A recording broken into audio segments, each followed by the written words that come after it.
Good morning, Knicks Nation. Today is Tuesday, the 7th day of April 2026. I hope you're all safe and healthy on this Tuesday and that your families are safe and healthy and that the needs of you and your families in terms of food, shelter, clothing, as well as health are being met today. Blessings upon those that work in the area of health, along with first responders doing their best every day to save lives, those that pick up garbage to keep our places clean, and those that make deliveries for our convenience. Double blessings on the men and women out here trying to help rescue, deliver, and recover teenagers and children, victims of child molestation and pedophilia, those that are trying to help the ones that are victims of prostitution, the victims of child prostitution, the victims of pornography, the victims of child pornography, human trafficking, sex slavery. Double curses on all the perpetrators, profiteers, and the perverts that create demands that cause the ugly industries to exist. Finally, double blessings on the homeless. More than 700,000 men, women, children, families, senior citizens, military veterans, homeless in the United States of America. Blessings upon them, for theirs is the kingdom. There was a game last night, basketball game in Atlanta, Georgia. The New York Knicks won what we thought was going to be a war, and it was, but they came out on top, 108-105 in Atlanta. The thing is that Atlanta gave their best shot, and this is an Atlanta team that prior to last night was about 13-2 over their last 15 games. 8-2 over their last 10, having beaten teams in that streak like Boston, having beaten teams like Detroit in that streak. And so they were balling. This is them and Charlotte, two hottest teams in the NBA. They're going to be a problem for somebody in the playoffs. And last night, Nickeil Alexander-Walker, 7 3-pointers. Now, I know Nickeil Alexander-Walker's averaging over 20 a game right now, but last night was not his average game. Last night he was outstanding on a high level. Then you also had Jalen Johnson doing what Jalen Johnson does. He had 21 points, 11 boards. He was 3 3-pointers, along with the 7th. And Nickeil Alexander-Walker was unconscious. People was playing good defense on him, but he was just unconscious last night. And the Knicks, would lose him at critical times, and if he'd make them pay, then they'd find him and he'd make them pay. So it was that type of game, and the Knicks started off the game with 9 turnovers in the first 15 minutes of the game. They had 9 turnovers, and most of those turnovers, I'm not saying Atlanta wasn't playing great defense. They were. But most of those turnovers were bonehead turnovers, like throwing the ball too far ahead, throwing it between somebody's legs, throwing it out of bounds. It was just really sloppy. Usually in those games, the Knicks lose, but not last night. And this is the thing. I don't want to hear people still questioning somebody. We got to see what this team is made of. If you don't know by now, you ain't never going to know. This team is the real deal, the Knicks. Last night, they showed it. And everybody played their role. That's what the thing was. We know Jalen Brunson's the closer, the assassin. And yes, he did that last night. On a level that we usually are used to seeing. Fourth quarter takeover. During the first 3 quarters, Cat was throwing. Cat had at least 3 or 4 what should have been assists, where he found the shooters with the ball in the breadbasket, in position, and they just missed the shot. But he ended up with 6 assists and 12 boards to go with 21 points. Very efficient. The offense was flowing through him from the beginning. And that Cat got McCall going. Mikal Bridges ended up with 15 points on 7 of 13. And what happened, Cat was finding him cutting to the basket consistently. And when you find Mikal Bridges on the run, that's why I call him the road runner. That's how you get him going. Anytime you see Mikal struggling, he's not getting the ball on the run. And for him to get the ball on the run, the ball has to move. And so they were giving that ball to Cat. He was finding Mikal. It was beautiful basketball. They ended up with 29 assists last night to go with 47 rebounds. Then, of course, OG has been consistent on both sides of the ball. And he was again last night with 4 threes, 4 or 4 from the free throw, including down the stretch, hitting clutch threes with less than 10 seconds left to ice this game. And, 7 or 14 from the field. But then, as I mentioned, the difference in the Knicks and most of the teams they're going to be meeting in the playoffs is the bench. Mitchell Robinson was a monster last night. If you look at the stats, you'll see 8 points, 12 boards, and somebody that don't really see the game might say, oh, he had a pretty good game. No. MitchRob was the dominant factor of this game, period. He had 3 blocks, and it wasn't blocks protecting the rim. It was blocks on the perimeter. He was blocking people 3-point attempts. He was diving on the floor. MitchRob was everywhere. This was last year Boston Celtic playoff MitchRob. This is why they didn't play him in back-to-backs. This is why they were very cautious with him all season to get this. And with him, Shamet, McBride, and Clarkson, it was dynamite. Now, really, Brown went with Robinson, Shamet, and McBride. They all got 20 minutes. Clarkson only got 9 minutes, but Clarkson was playing ball too. So Brown really, to me, if there was mistakes made last night, it wasn't the players. It was Brown. You had Mitchell Robinson, Shamet, and Deuce out there with Clarkson. They was rolling. And matter of fact, they had opened up a 7-point lead. So he takes them all out with 6 minutes and 39 seconds left in the half. And I'm like, why are you doing that? You see, this is the thing. I'm not asking that he play these guys 40 minutes. I'm just saying in that particular scenario, he should have kept them in my view, another minute and a half. That's all. Maybe a minute and a half. It's like 5 minutes left in the half. That's a big difference because as soon as he put Brunson in there with Cat, and I think he kept Shamet with them. The starters was Shamet. Hawks went on a run. They went on a run right away, and took the lead right away. And I'm like, see, you don't take your defense out right there. You want to establish a nice lead, then take them out. I said maybe a minute and a half, 2 minutes he should have waited before he did that. And that's something Brown admitted he's still working on. So that was a situation last night. And I was like, I was going back and forth with Organic Fanatic, and I was telling him he just messed up. He should have kept them in. And I'm not saying he should have kept them in for the whole half, but another minute and a half, 2 minutes would have made a big difference. Okay, that's what I'm saying. It made a big difference. But anyway, they came back from that. Mitchell Robinson, +4 on the game, 12 boards. By the way, the Knicks end up having last night 47 rebounds and 12 between Cat each. 12 each from Cat and Mitchell Robinson. It's 24-47.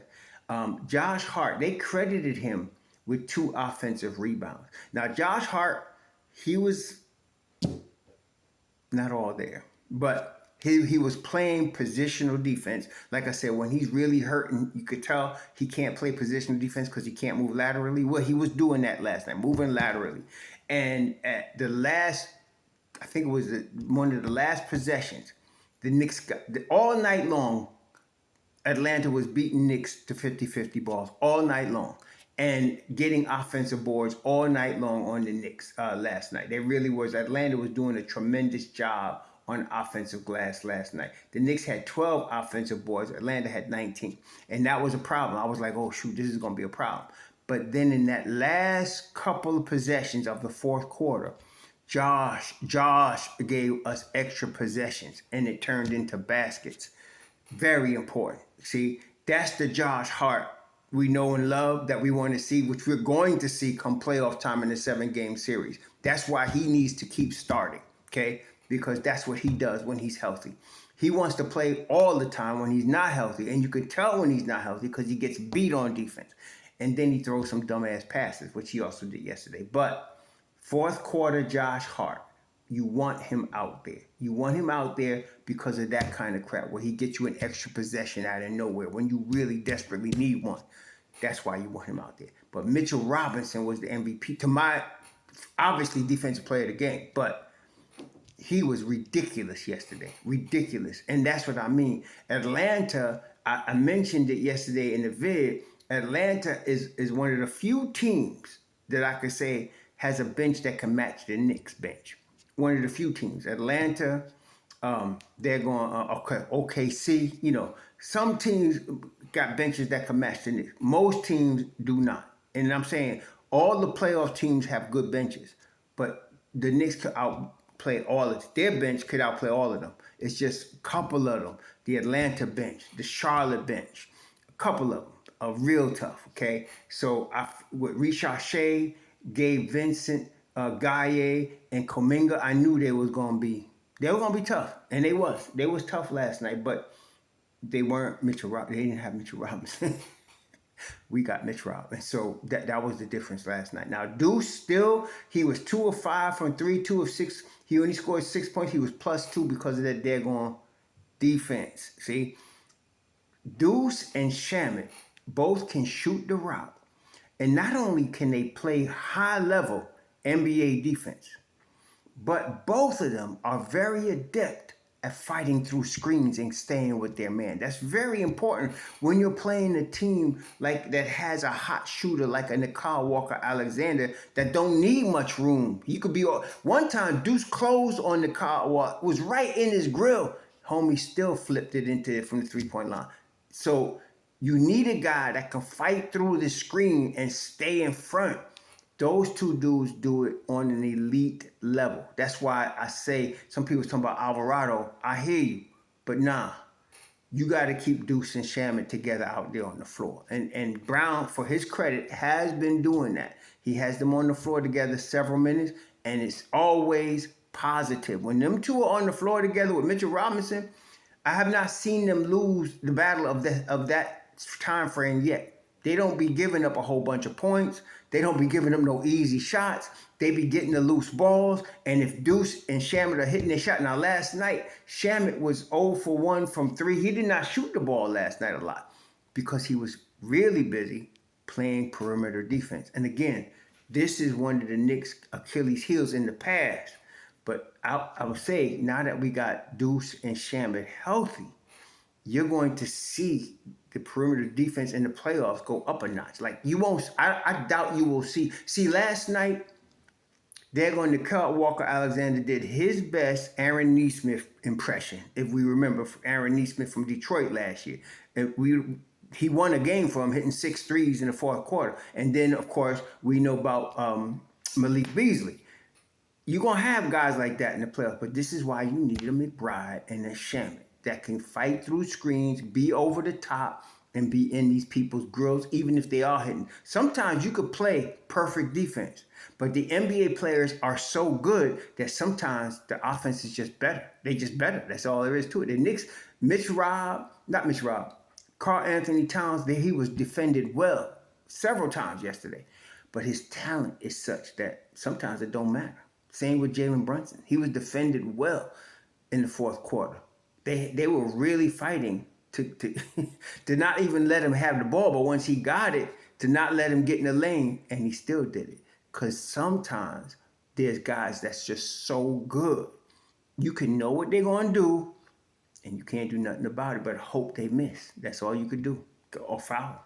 And so you need a Shamet and a Deuce to give you a shot against those type of guys, especially in the playoffs. See, you put Deuce and Shamet out there, you got a chance that maybe Nicole Alexander Walker will miss, or a hot Nesmith or a hot shooting Malik will miss, and that's what you want. You got to get stops in the playoffs. And these two guys are elite at fighting through screens. And because of that, they give us a shot on that perimeter defense. And yes, and Clarkson yesterday was playing great defense. Clarkson really was. There was a couple of plays that he just broke up by himself.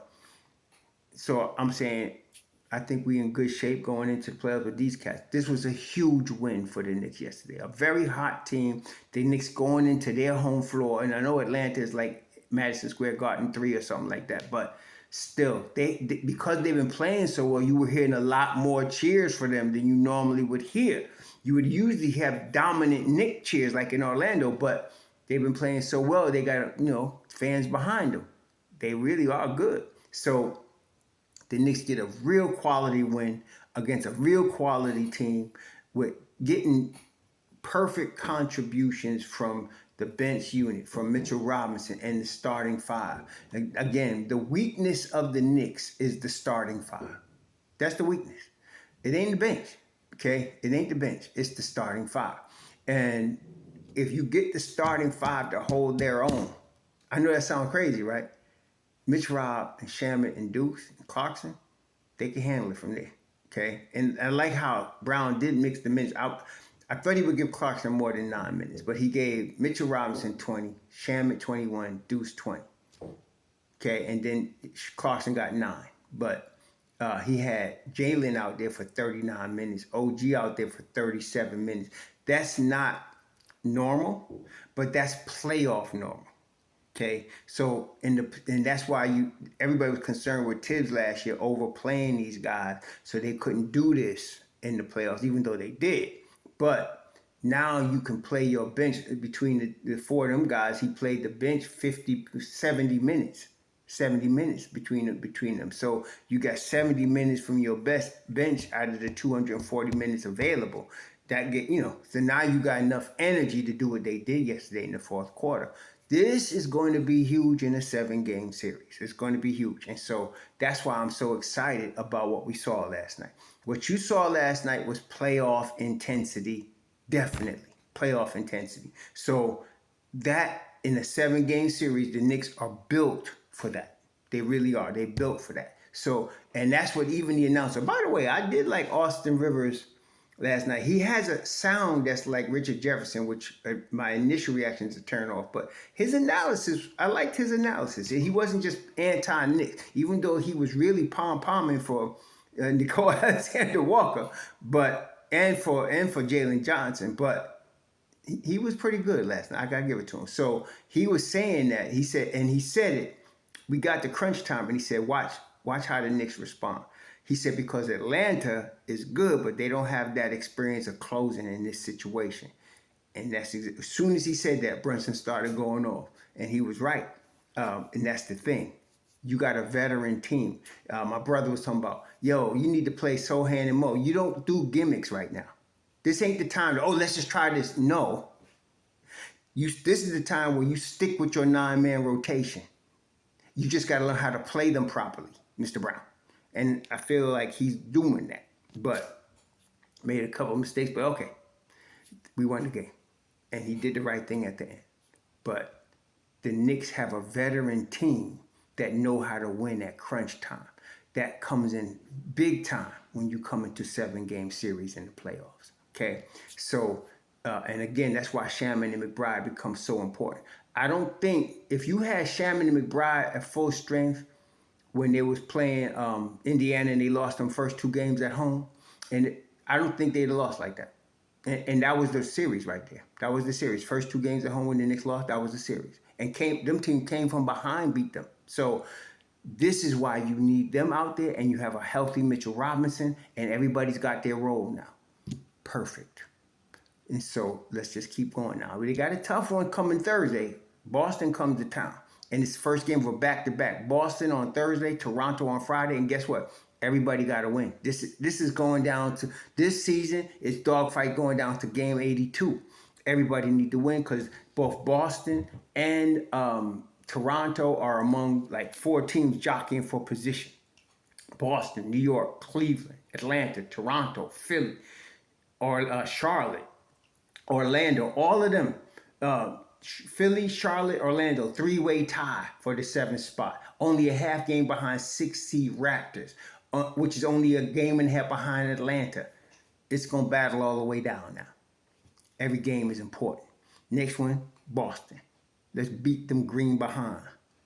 Y'all enjoy your Tuesday. Be safe out there. So.